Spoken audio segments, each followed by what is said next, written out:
শুধু এই মোবাইলটা ছাড়া আমার আর কিছুই নেই। নাম রেনু বেগম। এক ছেলে নিয়েই এখন যার সংসার।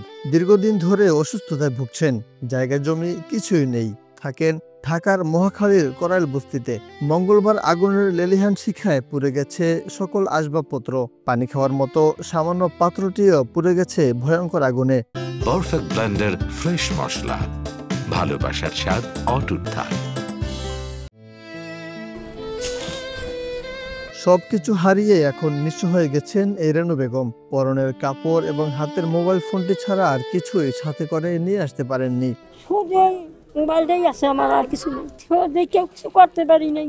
একটা সংসারে কি না থাকে, থাক সুখে না আলমারি ফ্রিজ কি না থাকে একটা সংসারে বাবা। শুধু আমি আর 15 দিনের আমি অসুস্থ। আমার সংসারে আর কেউ নেই, শুধু আমার একটা ছেলেই এসেছিল অফিসে। আমি শুধু মোবাইলটা আর শুধু একটা শাড়ি পরে বাইরে গেছিল বাবা। আমার আর এক গ্লাস পানি খাওয়ার মতো কোনো কিচ্ছু নাই। তা এই আর কি কম, আমার কোনো বাসা নাই, কম আমার মুখে কথা আই না বাবা। আগুন লেগেছে শুনে অফিস থেকে ফিরেছেন রেনু বেগমের ছেলে।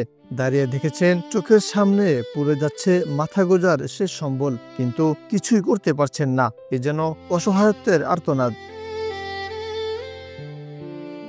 ভয়াবহ এই আগুনে পুড়েছে ১৫০০-এর বেশি বসত বাড়ি। পথে বসেছেন হাজারো মানুষ। কোথায় যাবেন, কি খাবেন, নিশ্চয়তা নেই কোনো কিছুর। তবে শেষ পর্যন্ত কি করবেন এই মানুষগুলো? মহিউদ্দিন আহমদ, নাগরিক প্রতিদিন।